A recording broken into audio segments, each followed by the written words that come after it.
If y'all are tired of the slick, polished speakers you've been seeing, you're in for a break. I'm not, like most of the rest of the faculty, a trained professional speaker. I spend most of my time listening, and I'm candidly pretty uncomfortable up here, but this is one of those things you got to do if you're committed to helping people. So, how many of you wonder how a 55-year-old childless mathematician who had never heard of millennials until he was into his third career comes to be an expert in them? Anybody wonder? If you figured it out, tell me. Who knew? I want to find out something here real quick, and I'll tell you why in a minute. How many people are here from the Eastern time zone? Okay, how many here from the Central time zone? Mountain? Pacific? Okay, darn. What I was hoping is a lot of you from the East Coast, because it would be understandable if you were so little jet lagged, you're 3 hours off from here and you'd be more tired, and if you go to sleep, I wouldn't feel like I was that boring. But hey, sometimes you get lucky. So we're going to be talking about millennials, the generation born since 1982. And how many of you have heard that term or are familiar with it or call them Gen Y?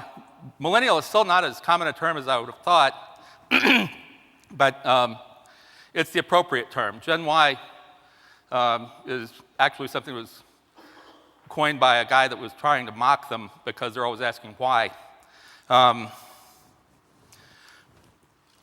This class is called Marketing the Millennials, but it's really about relating to them.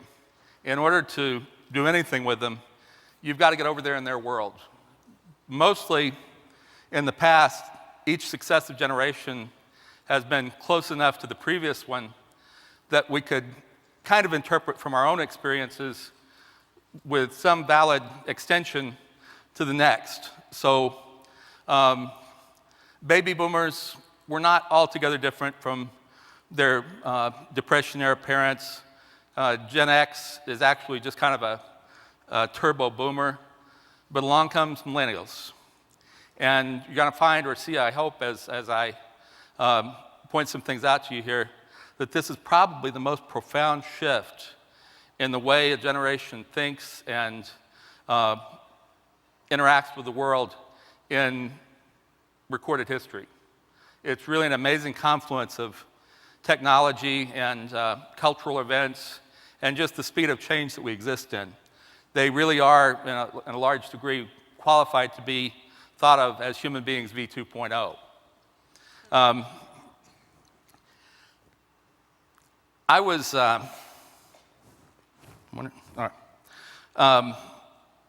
working in employee productivity and retention about the year 2000, and I had a lot of call center clients,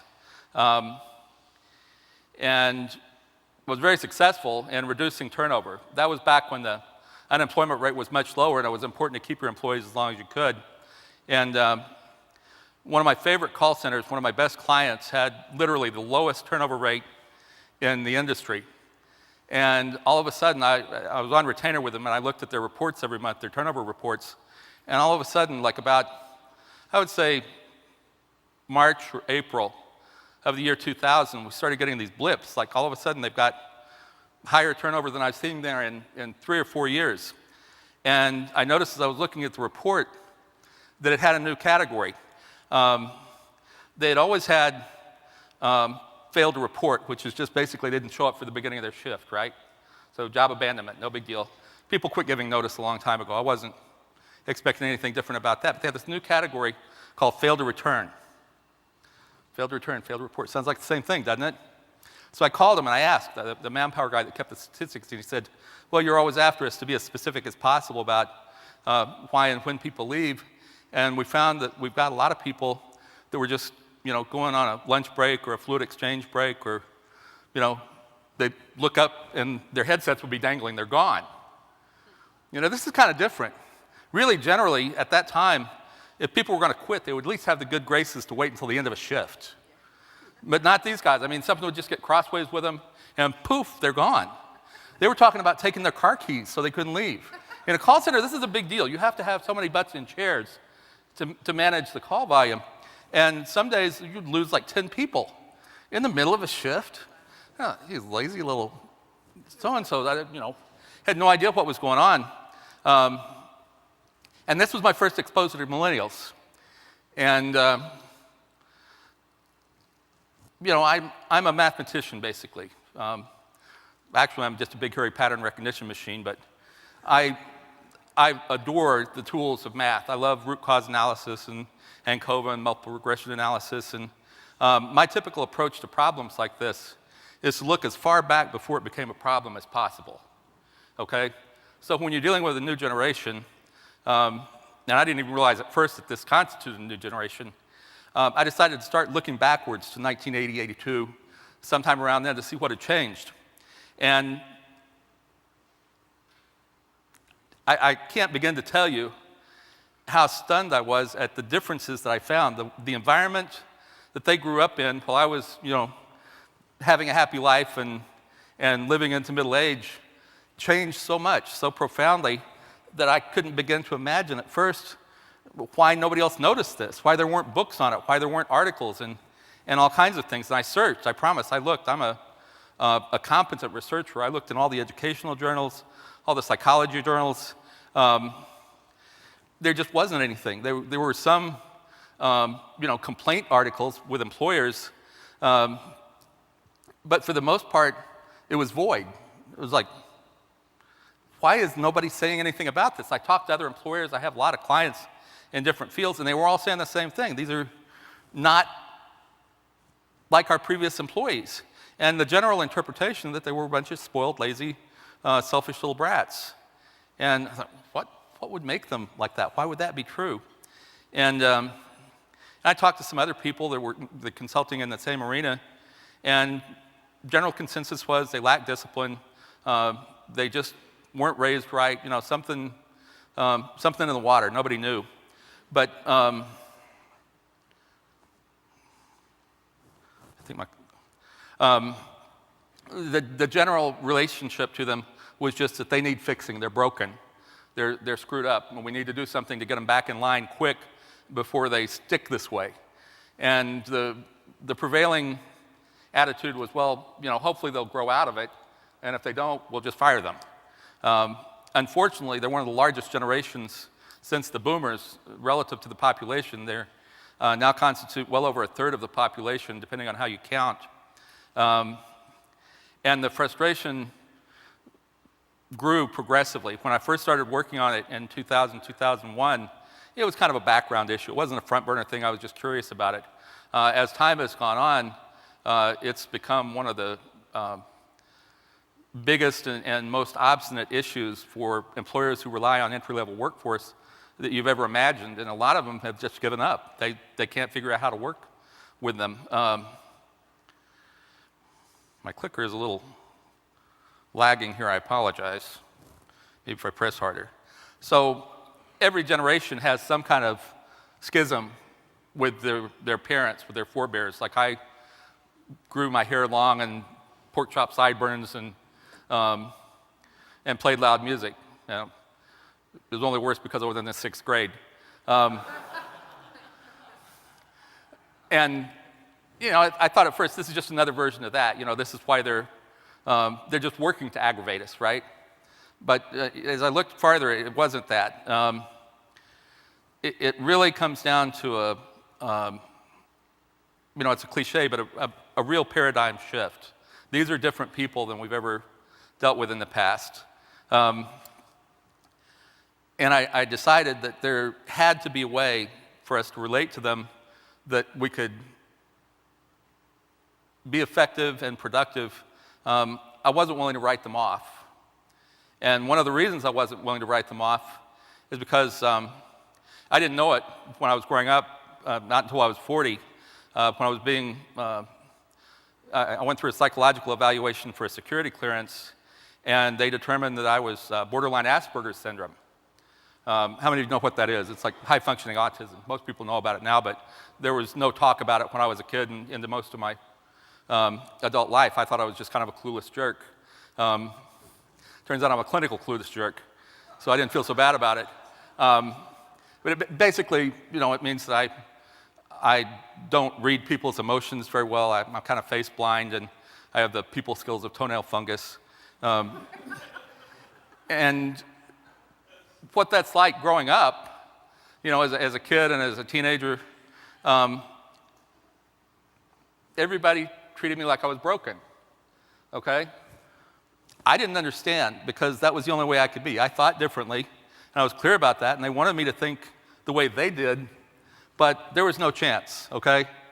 Autism is a neurological hardwiring that's not the same. In the autism community, they refer to regular people as neurotypical. So I'm, neurobroken, or that's the way it felt at the time. So I know what it's like when, you're different and everybody wants you to be another way. And I got that that's what life was like for them, and that was what caused me to really refocus my practice, which was running very well and easy to do, on something that nobody was really interested in, and I wasn't even sure could be done. I hope when you get to know them better, you'll realize they were worth it. On Monday, I talked about acknowledgement. I had a class on acknowledgement, and that's really a big thing that's missing from millennials. They're like other human beings in that respect. We all live for acknowledgement. We all thrive on acknowledgement. These are the languages of acknowledgement, the things that are up there on the screen right now: authentic trust, respect, appreciation, interest, and listening. They're not getting a lot of that. Not in school, not at work, and in some cases not even at home from their parents. And I'm committed to shifting that. So the first thing I had to do was really go back in time and understand how things could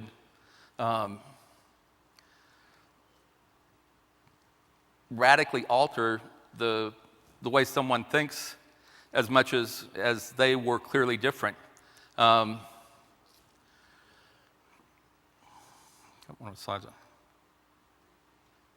This is the first thing I figured out, and I call it the rules paradox. And if you only take this away, keep it in mind when you're dealing with millennials, when you're marketing to them, when you're interacting with them as parents. The primary mode of acculturation or socialization for all generations throughout history has been games and sports, okay? One of the ways we learn to be in the world is by playing.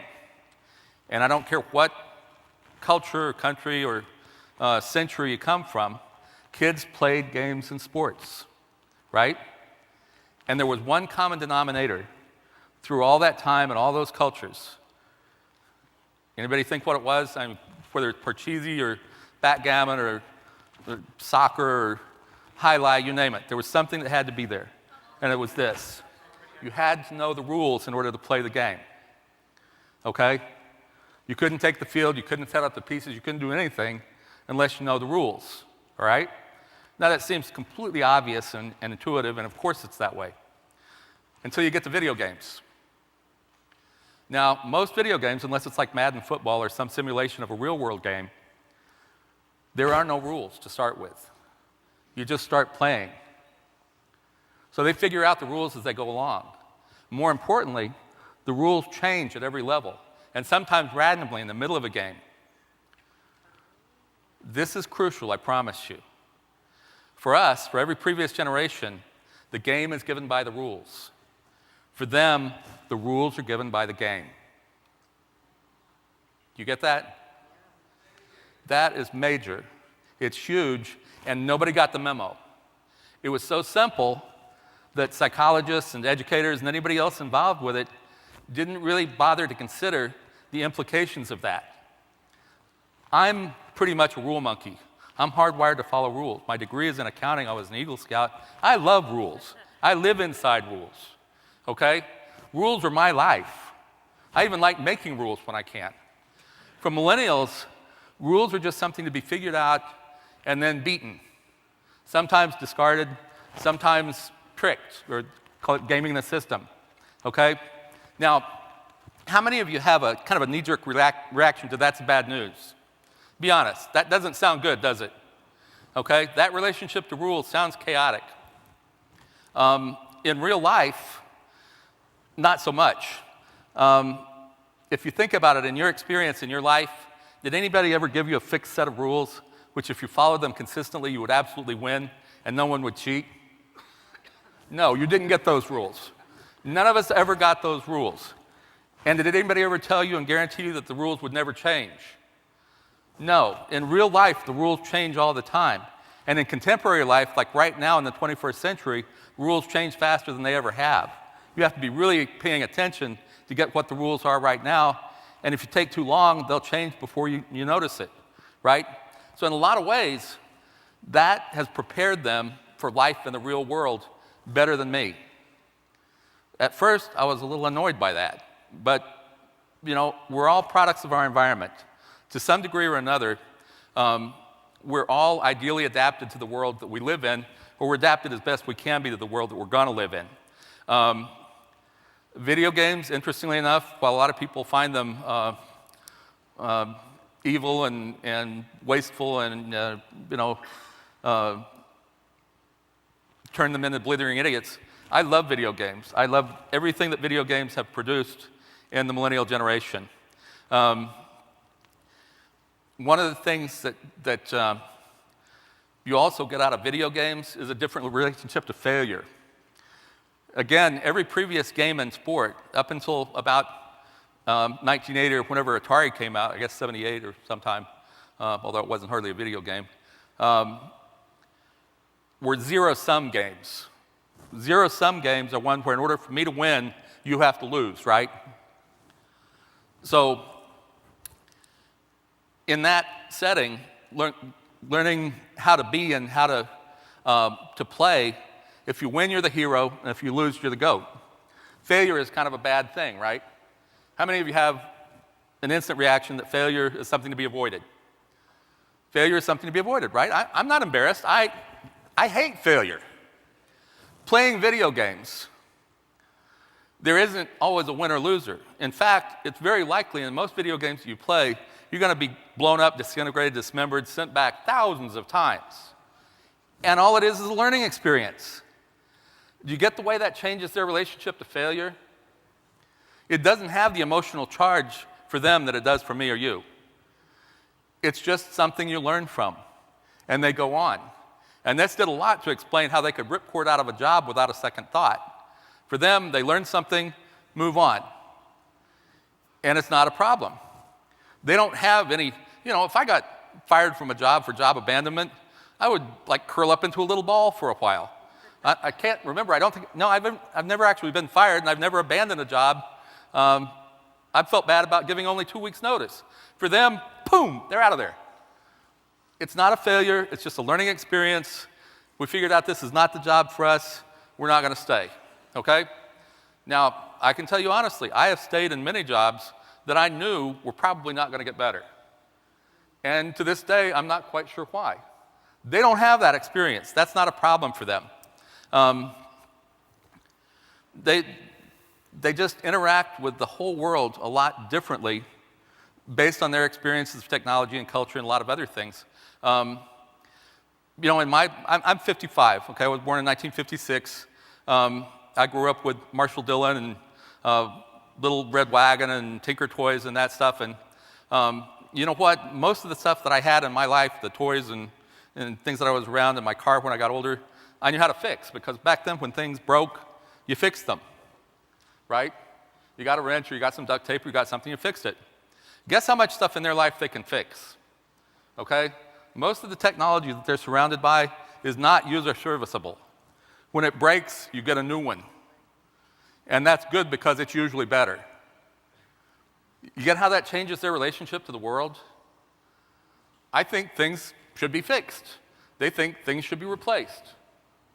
It's not good or bad, neither one of us are right or wrong, it's just a different relationship to reality. But it's so fundamentally different that dealing with them, if you came from a different mindset and didn't understand where theirs came from, makes them very frustrating to deal with. You see why employers tear their hair out over this and why educators are quitting in droves? Because none of them got the memo here. This is something that really surprised me, though. In the call center that I was working with, we were having a problem keeping millennials. They'd traditionally always used a lot of high school and college students. And in a call center, this was a contract call center, outsource, you don't have a lot of flexibility in terms of pay. You don't have a lot of resources to throw at it. So I was trying to figure out, what can we do to keep these guys a little bit longer? And I noticed as I was walking around one day that some of them were playing little handheld video games under their desks in their what do you call them, the carousel, not, cubicles, forgot the word there. I've got a good memory, it's just short. And I knew that was forbidden. They weren't allowed to have anything like books or particularly not video games, yo-yos, nothing. And I watched some of them as they were playing these video games and watched them on the calls, and they seemed completely engaged. And I listened in, as you can in a call center, like the calls are monitored for quality, not really, but sometimes we just don't have anything else to do. And they were sharp, they were good. I'm watching these guys over here, going like crazy like this, and looking down and then looking up the screen, and looking down, looking up, and I'm listening to the call, and they're handling these calls great. It's a tech support call center, okay? So they have to pay attention. It's not like they're selling stuff. It's a fulfillment call center, be a little different. So I talked to the manager of the call center, and I said, what if we just give up and let them play? What if it's not any worse? He said, I can't believe that their performance is not going to be lower, slower. There's not going to be a problem. So we set up a little bet, and he was a gambling guy, and that was the only way I could get him to do it. I said, you pick out any 10 of these yahoos, and I swear to God, he got these people from an alley. I had never seen them in the call center before. At that time, I had never seen that many piercings and tattoos on 10 people in my life, not even in that circus. And I thought, well, there goes $100. But a bet was a bet. I told him, you get any 20 of the best performers, the oldest, the most experienced people, we'll let them go head to head. If they can stay like within range, 10, 20% of their performance, let's even think about it, okay? Let's just look. And at the end of the first week, he calls me and he says, how did you mess with our switch? That's the thing that monitors the call performance, how many calls serviced and abandoned and all that. I said, I don't even know where your switch is in this building. I don't pay attention to that. It's not my gig. And he said, somebody that gamed this, they got in there and screwed with the stats, with the register. How do you know that? I mean, what convinces you of that? And at the end of the first week, they had beaten the 20 experienced agents by 200%. 10 people took twice as many calls as 20 people. I still find it improbable. I really suspected somebody had cheated, but when we listened to the calls and when we looked at their behavior and paid attention, they did know, by the way, that it was at stake for them to play video games if they won. They were motivated, but we didn't tell them anything else. Now, what did happen is they collaborated. The sharpest kids in that group really quickly trained the other ones on some things that everybody didn't know. So there was a little bit of fudging there, but basically, they beat them hands down, lapped them. So they got to play video games, and they became an employer of choice for high school kids and college kids in that market. Don't underestimate them is what I learned from that. I don't intend to say that they're better. I'm not trying to make it out that we're obsolete or dinosaurs or anything. Maybe we are, but I don't think we are yet. It's just that in certain environments, in certain cases, what we postulate was happening, and this is not my job to figure this out, is playing those video games gave them a nice little cycle of adrenaline and oxytocin and endorphins and stuff that kept them sharper. If you do one dull, monotonous thing for very long at a time, you lose your edge. Now, it wouldn't have helped if we had made the older people play video games because they're just not wired for that. They've played video games and listened to music and watched TV at the same time for a long time. They're wired differently. Your brain is much more malleable. It's developing until you're about age 22. Most of your synapses have formed by the time you're 18. The human brain contains about 30 billion neurons and 1 million billion synapses. But those synapses are forming all through childhood and adolescence, and their synapses connected differently. They tend to use both hemispheres simultaneously. Even if we try, when we're what we call multitasking, we're really just lighting up one side and then another, and one side and then another. or different areas. But when you look at their brains on a functional MRI, it doesn't look like mine, okay?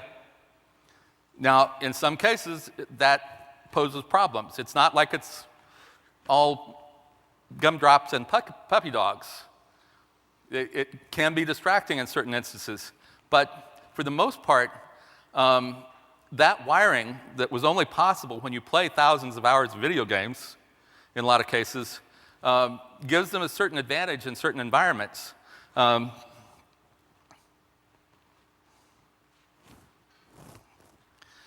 So I'm just paid for results. As a consultant in most industries, if people don't show up to do their job, they don't take care of customers, we don't make any money. It's a very simple equation. I don't have a lot of attachment to how the job gets done. We get them to work and we get them to deliver, and that's all I'm accountable for. A lot of people, a lot of managers, particularly the acronym I use is AWG, OWG, for old white guys like me, who tend to still be managers and supervisors and so on most places. They hate giving up that control. Man, they want their control. They work to get that position of authority, and they will not surrender it. And they will, in fact, even surrender profit over control. That makes me nervous. Never, ever trade something for profit if you don't need it. They didn't need the control. They could have the profits, and some of them were still making very bad choices. I know a lot of people see this kind of behavior, and they want to diagnose it as like some kind of a neurological problem. Ritalin is the most prescribed drug for children in the world now, not just in the United States. Ritalin, it's for ADD, right? I see this as potentially one of the world's biggest class action suits someday, because that stuff was never designed to be used on a long-term basis, and kids are on it for their entire lives. Their entire lives. This is not a good idea because they probably weren't ADD to begin with. My hunch is, based on what I've seen in schools and what I've talked to educators about, probably 70 to 80% of the kids who are diagnosed ADD are really just millennials that haven't been understood.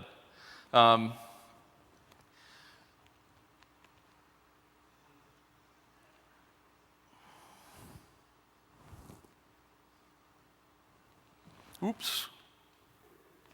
So, interesting thing about video games, multi-billion dollar industry. They know a lot more about millennials than educators and psychologists do. They've been studying them for years. It's a big deal now. You know, there are 16 schools in the United States now where you can get a bachelor's degree in video game design, 7 of them where you can get a master's, and 2 are working on PhD programs in video game design. How many of you thought about that? I mean, it takes like specialized training. And the classes in those schools are on neurology, primarily, physiology as well. They're not just graphic designers. They're not just guys that, draw cartoons and make them kick each other. This is very sophisticated stuff. Most big video game companies and a lot of the software companies have access and regularly use, they pay for it because they can afford it, a functional MRI. This is a very expensive piece of equipment. And they use it to study what kids are like, what they're thinking, or how their emotions and their brains are lighting up when they're thinking about playing video games. Unfortunately, well, maybe fortunately, I don't know, you can't actually play a video game in an MRI. The electronics are just not compatible. But they know a lot about what's going on in the mind of a young person when they're playing these video games, and they design them to stimulate certain areas successively so that they don't wear them out. Okay?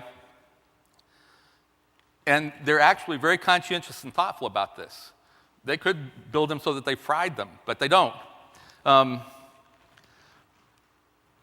So you can begin to see how this alters someone. Now, it didn't alter everyone, interestingly enough. I've chosen to break down the generations a little differently. There is no universal authority or even insignificant authority for what a generation will be named or when one starts and one ends. The term baby boomer, for example, wasn't in widespread use until 1956, halfway through the generation. Okay, it's just by acclamation. Whatever people consistently call it after a good length of time, that's what we're going to use. There is no consensus name for the generation that's been born since 2001. In my opinion, we need to break the millennials down into a couple of sub-generations. In 1982, if they were going to be raised with a computer, or if they were going to grow up with a computer in the house, it was some old DOS piece of junk that really didn't change your brain, okay? DOS was like a book with a flashing cursor. There was nothing really fundamentally different about that other than, you had a keyboard. Beginning about 92, when you've got more graphical user interface and video games becoming much more real, you start to have a real shift. So I characterize the 1982 to 92 generation as vanguard millennials, and the generation from 92 to current as turbo millennials. The turbo millennials are the ones that have really been immersed in technology that was of a very different nature than anything that existed before that. You don't have to remember this, it's just what I find convenient for parsing them. This is why menu-driven is a big deal. Beginning about 92, when you're seeing Windows and very sophisticated, or much more sophisticated Apples, everything has menus. You can always pull things down, go backwards, sideways, forwards. This is a lot of what gives us the nonlinear nature that we confuse for ADD, okay? How did you all learn to read a book? Page 1, page 2, page 3, right? Very linear. You grew up with books, you have that relationship to information. You open a book to page 1, and then you turn it and you read the next page. If you go to a website or get on a computer or start using any software, how do you do it? However you want to. You just start where you like, okay? You see the difference there? It doesn't sound like a big deal until you watch them and you see how they look at a book. They don't open a book on page 1 typically, if they open a book at all. It changes the way you think about the world, the way you receive information, the way you learn, everything about that.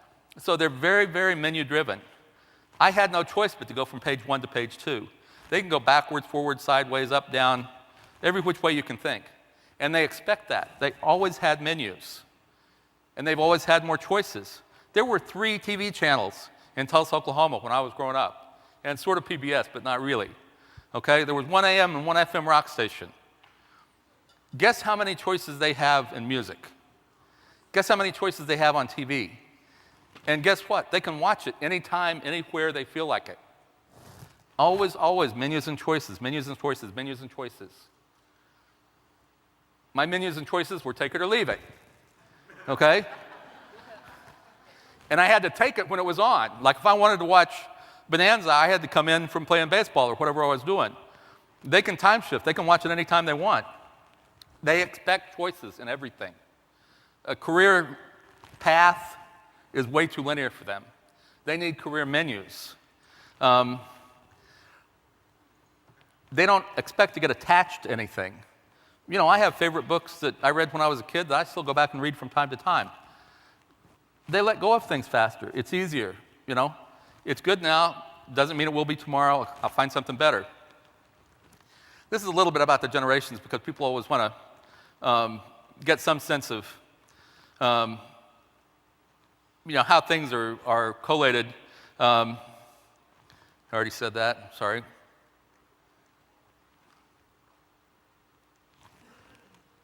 I wonder if I bite this thing. Okay, we talked about that.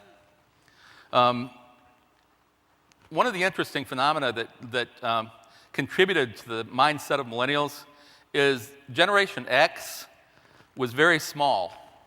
The generation that followed the baby boomers, these are some of the names that are in use that are up there right now. Again, millennials is probably the second choice, but I predict it'll eventually dominate. So if we look at this demographic distribution, look at the sizes of generations as we progress there. One of the interesting deficiencies is the number of kids from Gen X. That was the smallest generation.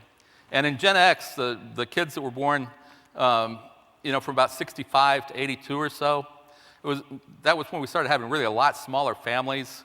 Went from 3.1 average children to 2.2. My little sister is one of the 0.2s. You'd have to know her to get that, never mind. And so children suddenly attained a premium. That was about when we started having things like bicycle helmet laws and Megan's laws and Amber Alerts, because children were more valuable. We didn't have as many of them. They were more precious. You were lucky if you got 5 grandkids instead of 10. All right? So suddenly, in Generation X, kids become very valuable, and we've got to have car seats, and we've got to have pea gravel on playgrounds, and we want to protect them and cherish them and insulate them from all possible harm. But it really didn't help Generation X that much, because it didn't all get fully implemented until along come the Millennials. So they're a much bigger generation, but they're very protected and insulated. By the time I was 12 years old, I had had like 5 broken bones and 200 or 300 stitches. Gravel on the playground when I was a kid was all sharp corners and pointy edges. And you learn to not fall off the monkey bars made of plumbing because you'd knock your teeth out or skin yourself from somewhere to somewhere else. They don't have that. They've been protected. They've been insulated to a large degree. They haven't had the stitches. They haven't had measles. Most of them haven't had a broken bone. They think they're bulletproof because we protected them too much. Maybe not too much, but they don't understand the relationship between reckless and pain. Now, is that a bad thing either? I don't know. I mean, you get some what looks like irresponsible behavior, night riding, or there are different terms for it, standing on the hood of a moving car, probably sounds like a bad idea to you and me. But a lot fewer kids are killed doing it than you would imagine. I guess, you learn to take chances, you take risks. By the way, I'd just like to always include a caveat. I don't keep up with what's going on outside of North America for the most part. Really, Canada and the United States is all I keep up with. I do have friends that are consultants in Japan and Germany and other parts of Europe, and they tell me they're seeing the exact same stuff. I don't know how completely congruent it is, but they have the same technology. I have no reason to believe that they're going to have a significantly different experience. So millennials are turning up all over the world. And some of the characteristics we're even seeing, the recent rebellions in Tunisia, Libya, and Egypt were all youth-led rebellions. These were things their parents would have never thought of doing. So again, is it a bad thing? That's not my job. I am not a moral arbiter here. You can be upset with it if you want. All my job is to deal with it, to make it work for everyone. Another really interesting difference that occurred with the vanguard millennials, the video game market in 1978, 80, and through to about 1990, targeted young males, okay? There were almost no video games that were designed for women to play or young girls to play. But by 1990, 91, the whole industry was so lucrative that they decided, why leave out an entire gender? And they started aggressively pursuing the female market. Today, among the turbo millennials, girls are just as likely to have played 5,000 hours of video games by the time they're 18 as boys. So this is kind of a glass ceiling breaker in a certain way, because right now in the colleges and really the past 7 years, the number of women, the girls in that vanguard millennial group who weren't playing video games, they're now taking on a lot more technical positions in the colleges. In 1970, 80% of veterinary school students were male. In 1997, 80% were female. Veterinary school is, by the way, one of the hardest to get in. It requires the most discipline and hardest studying. And throughout all the technical professions, chemistry, engineering, and so on, huge shift in the number of females in those colleges and in those professions. Just an interesting kind of ripple effect or shadow effect, I don't know what you want to call it. that you can't really understand until you realize what's causing the males to go for different types of professions. I think, I'm as conscious of history as most people. Growing up in the 60s and 70s, I can remember some important things. I can remember when I got my first transistor radio. It was about as big as a softcover paperback book, so about like 6 times larger than my phone now. And I had it for 7 or 8 years and enjoyed it. And let's see, they landed on the moon in '69, and the Vietnam War ended in '73. And there were some other things that happened, but mostly if I saw it, I read about it in the paper a week or two after. I didn't see videos, I didn't see constant live streaming video, certainly not from first-person sources. I mean, you had to, you didn't get the fresh looks at anything because it took a day and a half to get a news crew there with an 80-pound camera. Now you can see firsthand accounts of every minor and major event throughout the world instantly, 24/7. And they see that, and they're immersed in that. Do you know what that does to their relationship to change? It's a given.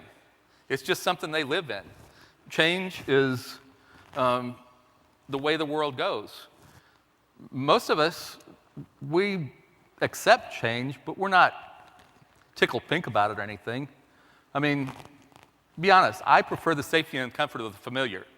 I like the status quo. It makes it easier. Not millennials. They get nervous when things stay the same too long.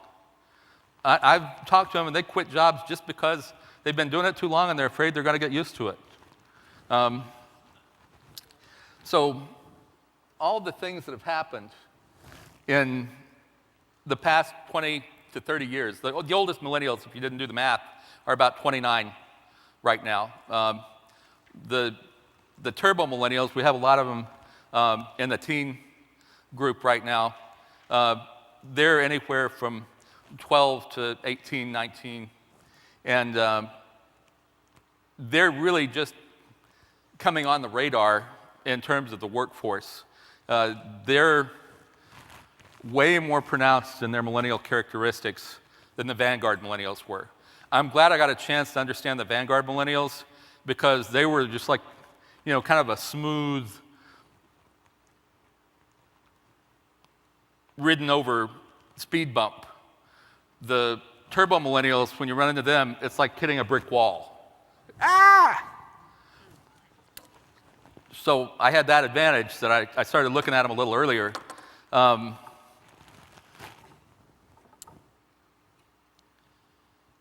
They aren't as affected by change and tragedy as we would be. Does that mean they're numb? No, it just means that they, kind of get what's going on in the world. They accept that there are going to be bad things happening. And you know what it does? What I've seen in working with them and talking to them, trying to understand them, seeing all those horrible things happening in the world constantly, and they're not going to stop, has made relationships very important to them. Very, very important.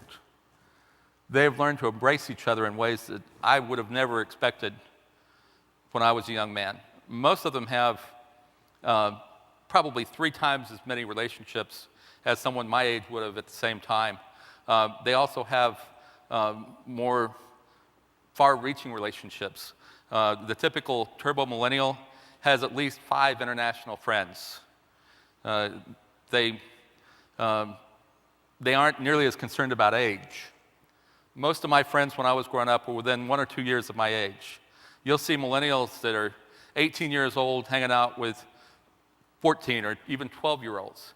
They don't attach a lot of significance to age because they know it really doesn't matter that much in some important things. They're more all-encompassing in their willingness to relate to people. I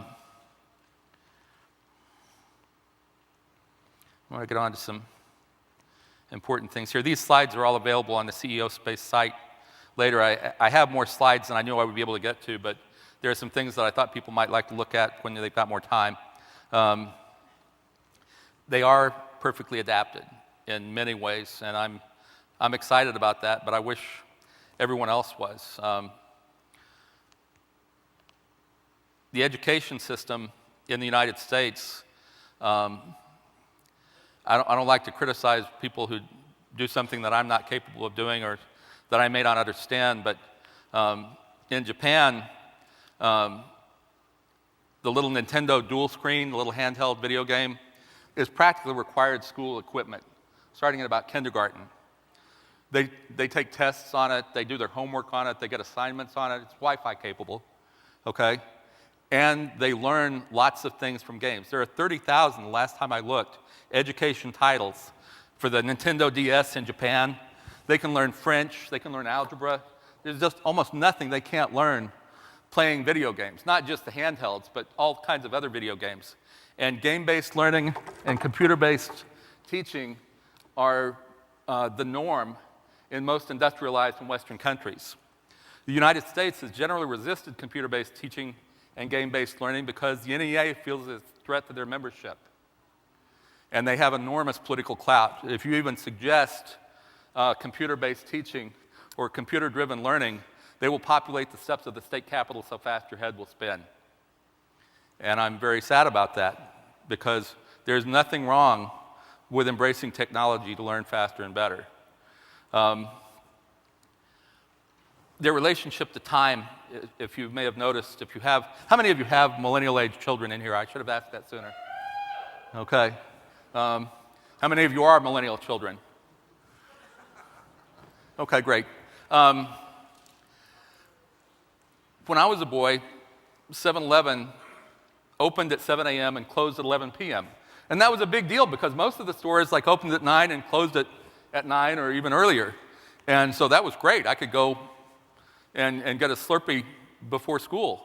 Now everything is 24/7, 365, everything. That means they've never really had to wait for anything.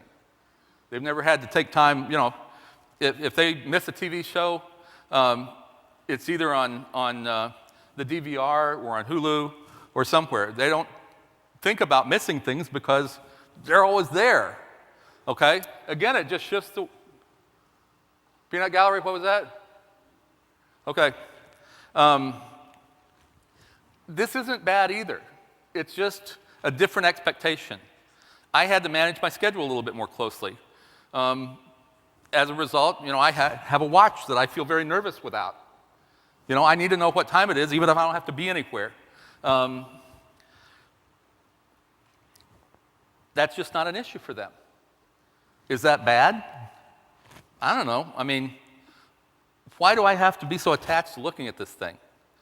Does that really make my life better? Am I a better person because I always know what time it is?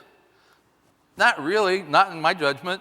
It's just, it's a new paradigm.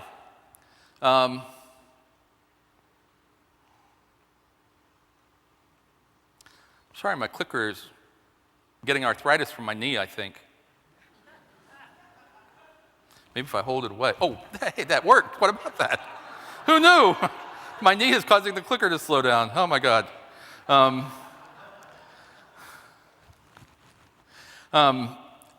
So they think they can have it all right now. And that annoys the beans out of people my age. All right? It does. Millennials, when they decide they want to live somewhere, if they like to ski, they're going to live in Aspen, and they'll figure out what they're going to do when they get there. Where I lived in my life, most of the time, was dictated by where the work was. And I'd adjust to that. Where there was a job was where I would be. For them, they choose where they want to be first, and then figure out what they can do when they get there. It's more important to them. That's the way we retire. I get to live where I want to when I stop working. They live where they want to now and do what work they can find. Is there something wrong with that? It's just different, okay? There's an expatriate community of millennial Americans in Mexico of, best estimate is 300,000 kids. 300,000 kids just decided they wanted to move to Mexico and work in the resorts and do whatever they could find to do. And some of them have lived there for 2, 3, as many as 5 years. And they hang out with each other and they learn enough Spanish to get by, and they like it there. That was unheard of in my generation. 10, 20 years previously, it was not very common. You know, I had a couple of friends that went and lived on a kibbutz for a while, but they hated it and came back. It was just something they were supposed to do. Millennials are a lot more free-spooling. How many of you have ever heard the phrase tat travel? Tat travel? That means going on vacation somewhere so you can get a tattoo from that place. It's like a souvenir for them, you know, like a snow globe or a shot glass. Seriously, they go like to the Philippines because they got a really great tattoo artists there. Tat travel. Travel agencies are having to adjust to, you know, managing schedules for people that want to get a couple of different tattoos in a 4 or 5 day vacation. I find that fascinating. I don't know why. Oh, forgot. So you get over there in their world and think, you know, if I had had this experience, if this had been me growing up, how would I be different? You know, it's tough because most of us don't play video games. You know, we never will, okay? I don't mind watching it, but I don't play. It's just not my thing. But I can try to get over there in their world. You know, I can kind of try to see what it would be like if I had grown up in that experience. And once you do, you start to see how to work with them, how to be friends with them, how to create a better space for them. And very importantly, you understand how to market to them. You cannot market to them. All of this may sound like employer stuff, but it's crucially important for you to market to them, to understand where they see the world from, how they parse the world. So what's important to them? You know, besides relationships, there are a lot of things. They're very concerned with individuality. There are very few trends that have been embraced by the millennials. They're very fad averse. Gap and Old Navy and some other stores that traditionally marketed to the adolescent and young market had a very hard time for a number of years adjusting to millennial tastes, and they couldn't figure out where their market was going. They thought, well, you know, they're not buying from us, they're not buying from Sears or Target. Where are they? Are they naked? What's going on? Guess where they went? Guess where the market for young people's clothing went in, you know, through the like early 2000s? Goodwill stores, exactly. Goodwill stores and secondhand stores. You know why? Because they don't see themselves coming and going. You go to Gap, you got like 30 of the same shirt in the same size. You go to a Goodwill store, you got one shirt like that my dad probably owned. Okay? And that's what they want. They want to stand out. They don't want to blend in. They want to be recognized as unique and different individuals. You know, so why do they all have piercings and tattoos and pants down around their waist? Notice this, they're all different. I have a friend who was a tattoo artist for many years, and all he had to do was like anchors and hearts. Now you got to do like Japanese anime characters and Chinese ideographs, and this is something that I still puzzle over.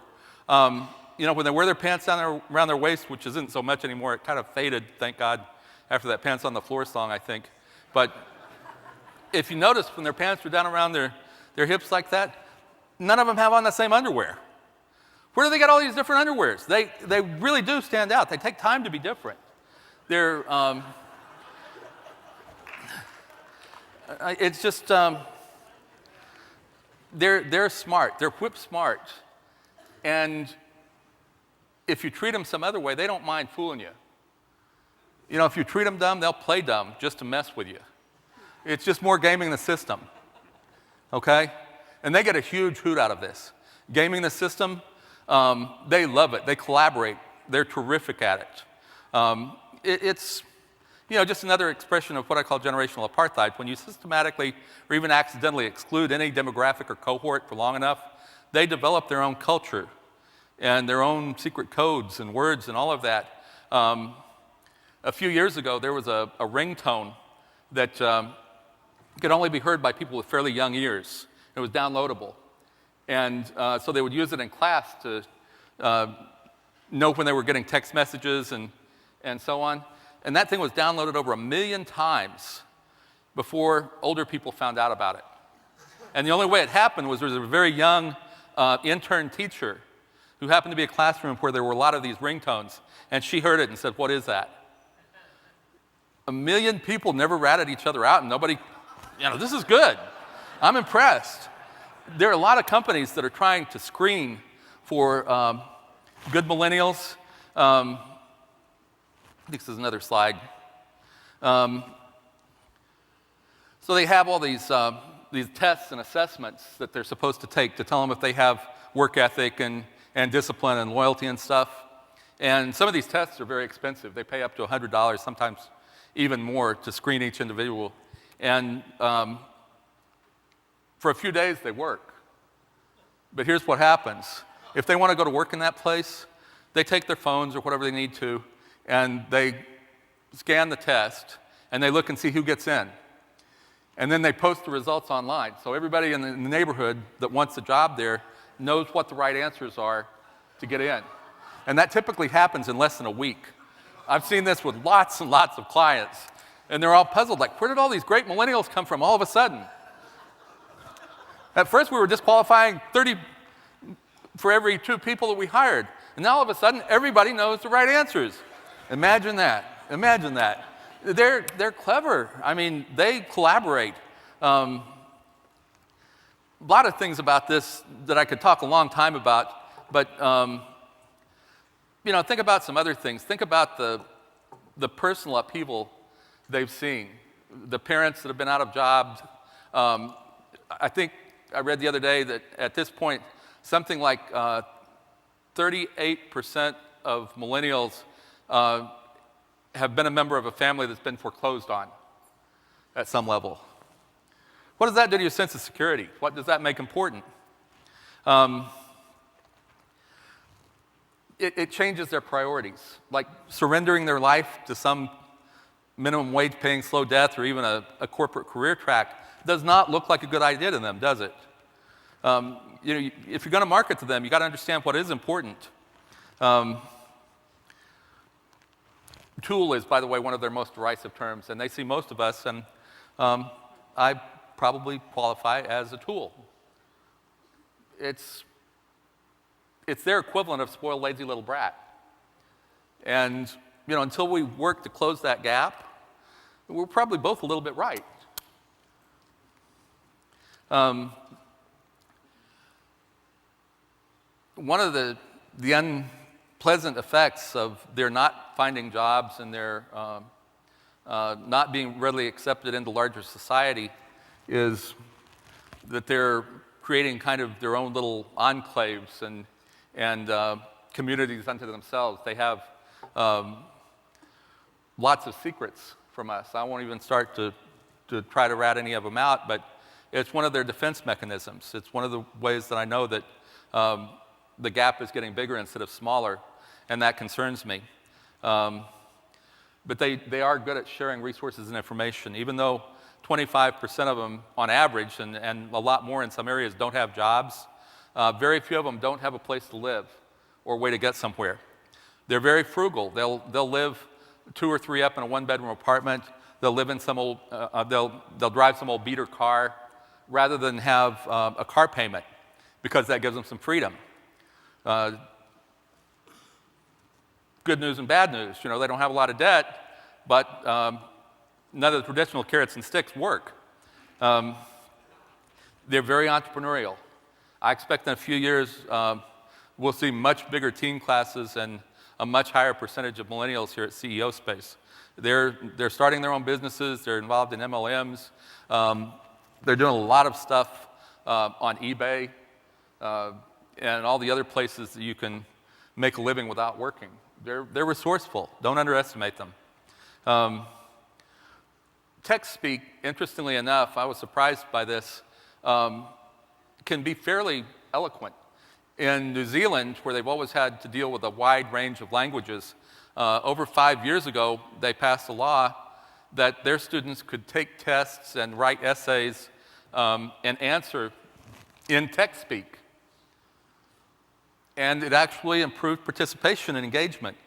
They don't have to learn all the phonetic rules and silly spelling and stuff. And I'm surprised how much they can get across in a very few words. It makes them a little more parsimonious, a little more economical with their language, but it has pluses, and there have also been experiments and research that say that it does not affect their grammar or traditional spelling. Not a bad thing. It's hard to realize that, but you have to know the rules before you can break them to a certain degree. The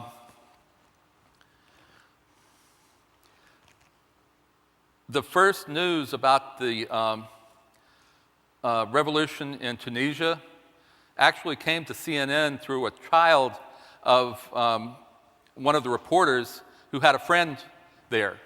That's how that story broke. They're very connected with each other. They know what's going on all over the world from a personal level, not just from watching the news. They're in touch with it. When you or I say team, we usually think in terms of leader and subordinates, right? I mean, most of you would think if you have a team, somebody's got to be in charge. They don't have that about team. Team is just team, not team and boss, it's team. And that's been a big adjustment in some of the workplaces that I consult with. Their relationships, while they may seem superficial on Facebook and in text, they actually do care about one another. They're in touch because they like people. A number of years ago, I coined the term crash test geniuses because they learn by pushing the boundaries as opposed to crash test dummies. There's a graffiti that you'll see sometimes on gaming sites and elsewhere that says, "The secrets of the universe are revealed when you break things." That sounds a little scary, but they understand the limits. They know how to push the limit and stop just short. Sometimes they go a little too far, but mostly they're good at pushing the outside of the envelope. I wrote a book several years ago at Bernie's urging, and I called it Understanding the Millennial Mind, A Menace or Amazing. And a lot of people bought it because they thought I was going to say a menace, but they're really just amazing. There are some downsides. They are the most medicated psychopharmaceutically in history because they've seen their parents grow up with it. The most widely prescribed drug on college campuses for the past 8 years has been Xanax. Overtook birth control pills in about 2003. They do tend to reach for a prescription solution a little quicker, but that's because there are way more psychopharmaceuticals than there ever were when we were young. I don't like to go to the dark side very often, but the suicide rate is getting higher, and it's going into lower and lower ages. There were over 1,000 suicides in the United States last year of children under 12. Because the statistical collection is so slow, it's impossible to know how quickly it's accelerating. Additionally, a lot of suicides are misclassified as a result of what they call friendly coroner syndrome. And that just means that a coroner, given half a chance, unless there's a deliberate and overt note, will classify it as death by misadventure or accident or anything else for the sake of the parents. I don't want to say that's wrong, but it makes it really hard to know what's going on. And it concerns me. I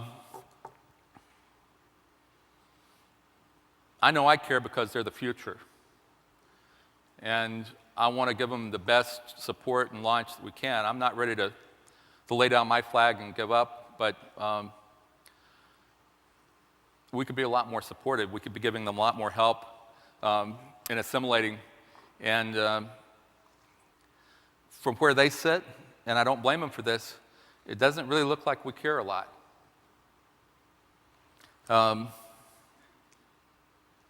Just going to skip through so we get to all of this and take some questions. One really easy solution that almost all of my clients use now for tardiness and absenteeism, which is one of the biggest complaints about millennials, is a trick I came up with called team scheduling. And team scheduling just means that instead of one person being responsible for one shift or set of hours, we give 3 people a block of hours, like 80, 100, 120 hours. And they work out among themselves who's going to come in when.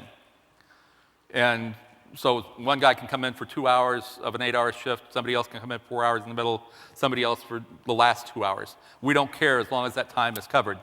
Now, a lot of people are surprised that works since they can't get in by themselves. But when they're responsible to each other, and and when it gives them a huge amount of freedom, they work very hard to keep it. The only rule for team scheduling is if anybody is late or absent the first time, all 3 of them are off of team scheduling for a week. If they miss again, they're off for a month. If they miss again, they lose team scheduling. Almost nobody ever misses more than once, and very few miss even that. That simple strategy has reduced tardiness and absenteeism to practically 0 in the clients that use it. It gives up a little control, but it gets you a lot of guaranteed performance. Is that a bad trade-off? I don't think so. This is going to sound silly, but rather than firing people, many of my clients now put people on timeout.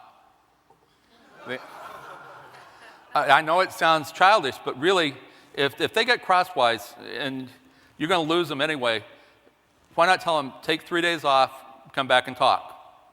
And we managed to recover most of those people that go on timeout versus just letting them quit. And they can actually ask for a timeout. And for the most part, nobody abuses it. They appreciate the freedom, and it gives them some latitude. A lot of other things that we can do in that regard.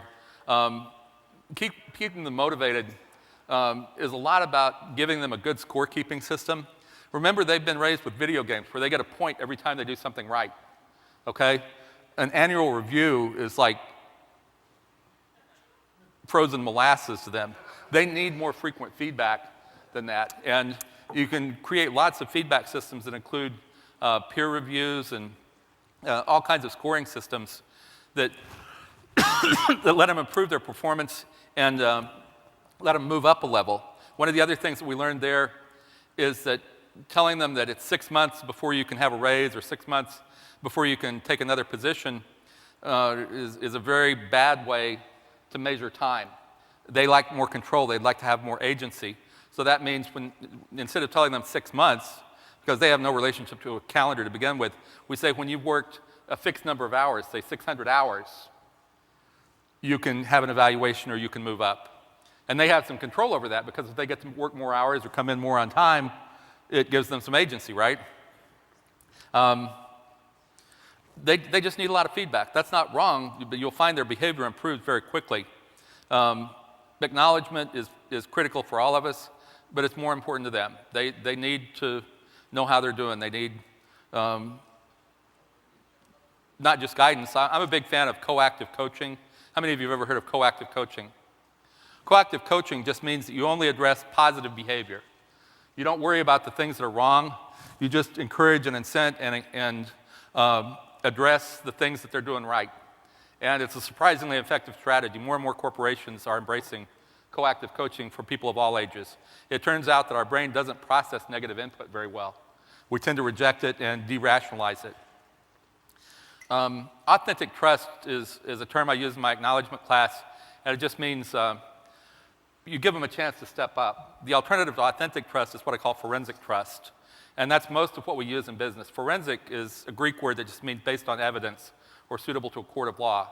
And the way we trust most of the time in business is you show me you can do something, prove it, and then I'll let you do it. How much trust does that really take? Not very much. I mean, I now know they can do it. I don't have to extend any imagination or trust at all. Authentic trust is giving them a chance to step up and do something you're not sure they can do. My favorite definition of trust is to believe in with a willingness to be disappointed. I'm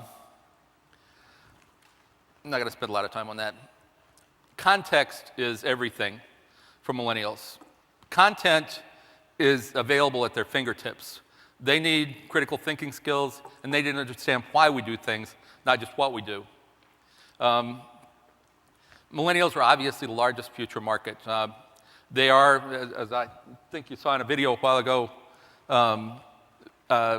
50% of the global population is under 30 now. That's an enormous segment to ignore. Millennials have to be able to customize things. They have to have choices. It's the single most important thing.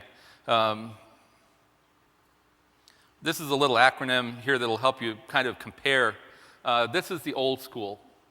What drove previous generations and in terms of both buying and behavior the obvious carrot for most of us was money and status, right? I mean, that was what we were doing it for, to get the bigger home, the nicer car, and all of that. And that was the way we evaluated the value of a person, was how much money they made. For them, quality of life is much more important than money. Family and relationships. Identity, our status, that's what I use for status, is who are we in the world, was the old school. For them, it's much more a matter of relationships. It's not who they are, but who they're with and who they know. The other traditional stick, as opposed to the carrot, was addressing needs. If you didn't have the ability to buy a home, or if you didn't have the ability to own a car, you were considered a lower class, a lower caste, and that's not an issue for them anymore. We don't have the traditional tools to manage them or to encourage them. I mean, if you're marketing to a group of people, your car manufacturer, and they don't feel they need a car to be important or, valuable members of society, what does that do to your marketing strategy? How do you sell somebody a car that it isn't part of their identity or it isn't part of their status? You get how big a consideration that is to marketing? They don't measure themselves the same way. They don't measure themselves by stuff anymore. That means when you market to them, it has to have an impact on their relationship or their experience. Relationships and experiences are the things that drive them. That's what they value. That's what they collect. The way we sought money and status, they want relationships and experiences. Deprivation and the threat of failure, losing a job, is not a concern to them because their peers won't look down on them for that. Even at the unemployment rate we have now, we still see a high amount of job abandonment and people quitting because it just doesn't work for them to do a particular job. Kim, I just lost my monitor.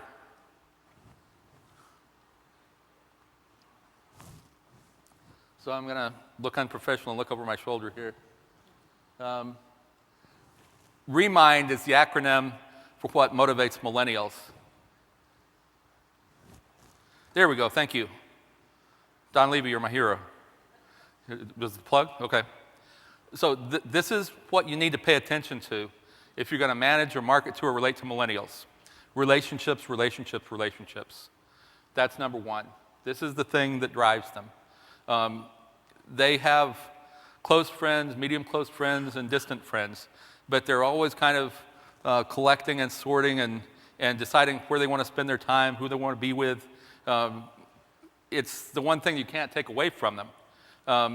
They're also typically closer to their parents than previous generations because, again, relationships are important. They tend to be closer to their families. It's just one of those things that I like about them. They will choose relationship activities over money. So if they have a chance to go surfing with a friend in Baja and it costs them their job, hello, Baja, okay, it's important to them. It is. They may never get a chance to do that again with this person. Okay, I would have put it off. I said, hey, I'll go to Baja when I'm old. Not them. Their priorities are structured differently. This is critical to understand when you're marketing to them. If it makes a difference in their relationships, if it gives them new relationships, they're going to want it. Their networks are a big part of their buying decisions. They don't do many things without asking, first, does somebody already have one that I can use? They're very into sharing resources, and if nobody has one that they can use, does somebody have one that they recommend? Experiences are one of their core values, doing things that they've never done before, going places that they've never been. This is what sells to them. Okay? They like fresh experiences. They like exciting places. They like new opportunities because, again, they've grown up with change, constant and ever-present change. These are the things they keep. You can lose a job, you can lose a house, you can lose a car, you can lose every material thing, but you can't take relationships and experiences away from them, can you? And they understand that. That's why they embrace them. I've talked to them, I've watched them. I now respect them more than ever because of this. I wish I'd grown up that way, but it is what it is, Look forward to the future when everybody is like that. They have interesting tastes in all kinds of things, from music to sports to travel. they embrace differences. If we don't listen to it, there's a good chance they'll like it. As soon as we start, there's a good chance they'll drop it like a hot potato. It's okay. I would feel the same way probably if I were in their space. The ability to make new combinations, add things, take things away, a la carte is the way to go when you're marketing to them. It's not about packages. It's not about features. It's letting them make the thing that works for them. If you can give them a chance to customize, and they still sometimes call it pimping their ride, it makes a big difference to them. The more they can trick it out and pimp it out, the better it is. In one of the call centers I worked in, we were looking for perks, and we asked them. This is very important. It's a lot easier to ask them than to figure things out sometimes. We said, what would you guys like to do if it didn't cost a lot of money and just make the place more fun for you, and we don't have any more money right now, but tell us something that would work for you. So let us pimp our chairs and headsets. Okay, so they really tricked out. They're just old cheap rolling office chairs. Some of them had like spinner rims that they made out of pop cans, and they put curb feelers on some of their chairs, and they had all these really trick headdresses for their headsets, and it was fun for a few weeks, and then it kind of dropped off, and then they got some new ideas, and they just like being creative in anything. Individuality is just something they're always looking to express. They want to see that people recognize them as not just a part of the crowd, and that really irritates them when we treat them like they're all the same. They are very, very unique individuals, much more so than I was. Everybody knew the same songs, everybody watched the same TV shows, everybody watched the same movies, and to a certain extent, that we all shared that same cultural heritage. We were very much alike when I was a boy.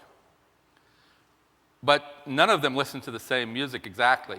If you look at any, 10 iPods, you won't see 5% congruence in the music. They like what they like, they listen to what they listen to, not because their friends listen to it, but because it's the music that they enjoy.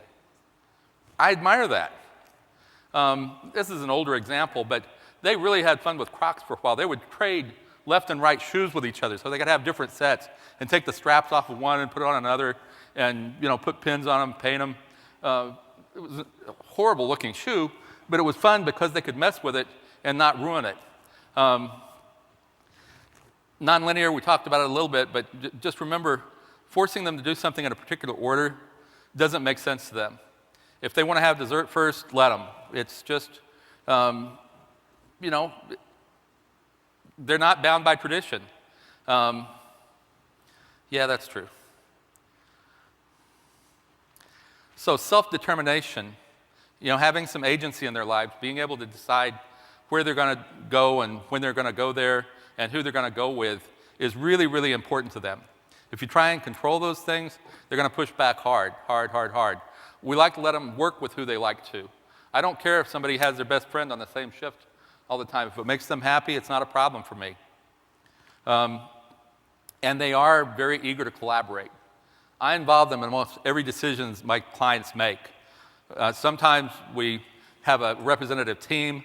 Sometimes we just have 2 or 3 people that have been nominated by the millennials. Sometimes we take a vote among the entire millennial cohort in a workplace, and they really appreciate being engaged in the decision-making process, even when we have to tell them, no, we can't do it the way you want to, but we do understand what you asked for, and we'll look at it again if the situation changes. And it makes a huge difference to them. Just being heard, just engaging with them makes an enormous difference, and it makes an enormous difference with them as consumers.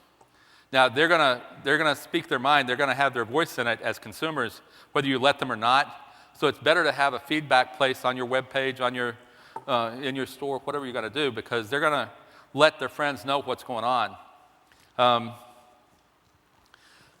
They like products and services that make a difference in the world. I can't think of the name, Zappos. You ever know about Zappos shoes? For every pair of shoes that they sell, they give one away to a third world child. That is brilliant millennial marketing, okay? That is brilliant, and it's made a huge difference, very popular with millennials. As far as customization goes, if you want to look at examples of what works, the Mini Cooper from BMW. How many of you are familiar with how they sell those cars? You order it online, okay? You pick out the stripes and the seats and any number of other things, and you print that out and you take it to a dealer, and they then price the car for you. And once you order that car, that Mini Cooper, you can watch it being made with a live webcam at the factory. That's smart millennial marketing. And it's one of the number one cars of choice with millennials for that reason. They get to build it themselves and they get to watch it being built. That's very engaging. So remind, relationships, experiences, menus, individuality, nonlinearity, and determination. That's what you need to know if you're going to market to them, if you're going to manage them, if you're going to have them as children. Traditional education is failing them badly. The dropout rate throughout the United States is the highest it's ever been. In parts of Texas, it's over 50% that will not graduate from high school.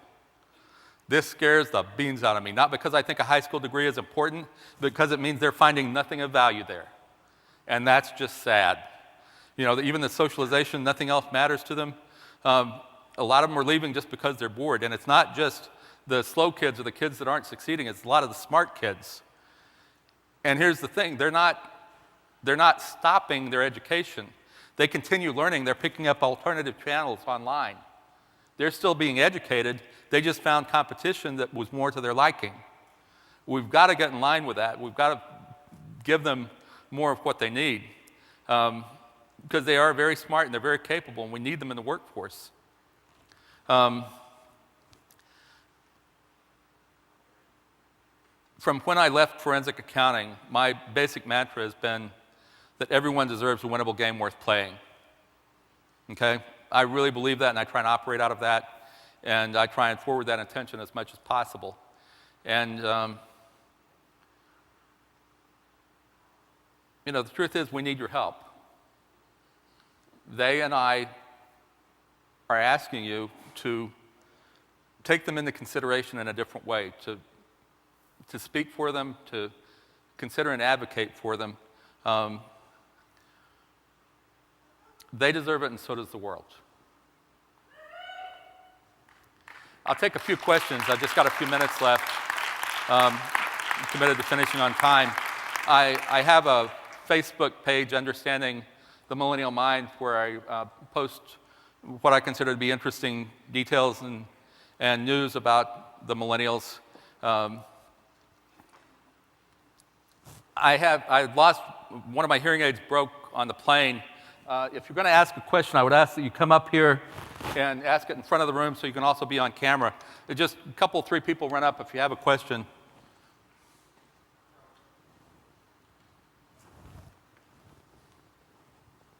Go ahead. How you doing? My name is Donnie Nips. And I was just actually wondering if there was any correlation or any studies done on the structure or lack of structure in the households that they grew up in, or the breakdown of family, divorce, etc., between millennials and those characteristics. So correlation between millennials and those two characteristics. There have been a lot of studies. There are just pass it. Oh, okay, that's okay. Most studies, unfortunately, are not especially scientific, and they're grounded in assumptions. Okay, people can find out anything that supports what they believe if they want to. So for every study that you find that says that they're less disciplined and you know, more random and scattered and can't keep relationships, I can show you another one that says the opposite thing. Unfortunately, the bias in a lot of sociological and psychological studies is for surveys. And millennials do something with surveys that they call gaming the system. And this means in a survey, they answer 180 degrees from what's true, just to mess with us. And they consider this hilarious. It makes it very, very difficult to study them via surveys. I'm not kidding. I have seen them just like hoot and holler, and I read lips so I can have fun watching them, you know, when they get finished messing with us. I can see what they're saying. And I don't blame them. I would mess with us too if I were them. And then some of the questions are the stupidest ones you ever heard. So this is one of the places where you get the answers like 80% of them are using heroin. That means 20% of them might. okay? Really, really hard to study them, and they don't like being studied with stupid questions. So how do you know? My research and my experience is grounded in behavior. I know very little psychology and even less sociology. I look at what people do because that doesn't lie. And I'm telling you what I see from experience and observation. Any study that you find that relies on a survey or interview of millennials, take it with many, many grains of salt. This is Did that kind of answer your question? absolutely, Vince. Incredible class, first of all. Incredible. Thank you, and thank my grandfather. He was the one that taught me that it pays to pay attention. All right. Do you see that, how will people like Home Shopping Network or QVC promote to millennials who don't look at linear live schedules? Have you looked at that? I would speculate that they'll first try, and they have to some degree, celebrity endorsements and try and get engagement, based on like Twitter feeds and things, and I will further predict that that won't work. The retail market of the future for a lot of millennials is garage sales and flea markets.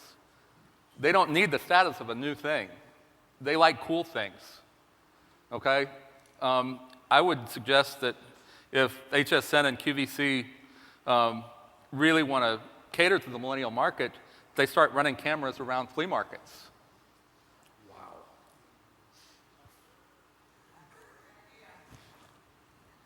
That's my guess. That's my hunch, just based on what I've seen and what I know. They like retro. They like innovative. They like cool. They hate seeing the same thing over and over again.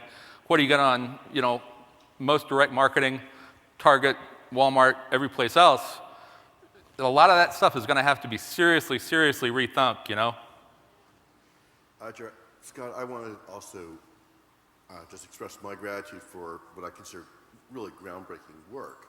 And as an economist at heart, one of the things that scares the daylights out of me is to say, okay, with all these different tendencies, trends, and belief systems that are based on the fact that we have changed the game so much that the old rules don't apply. How does it apply to their tendency towards, and their concepts around birth and the next generation? Because I'm looking at the stability of our nation looking out the next 40, 60 years. Okay, that's a great question. And again, I like to kind of stay away from the dark side. In my opinion, and it's not grounded in solid economic observation, one of the reasons the economy has stayed in the tank as long as it has is because millennials are not interested in buying homes in the conventional sense. They're not interested in having families immediately in the conventional sense. They're marrying and having children much later, if at all. Our economy is based on that kind of consumer society that says, you want to get married and have kids and a nice car and a nice home and all that stuff. And their priorities are very different. They care about children, but not always to have them immediately. Well, then, the suggestion that I would have, if somebody wanted to ask me, is that we need to make homes available to them almost like timeshares so that they're not married to a home in a particular location. They would buy a share of homes in 3, 4, or a dozen cities that they could move when they felt like it, and somebody else would move to their home. So they don't like forming those long commitments and attachments because they don't know what's going to disrupt them. There are probably a lot of solutions if anybody was interested, but we're kind of bogged down in conventional wisdom. Well, basically, this will not be maybe a nation of owners in the future. They will be a nation of willing renters.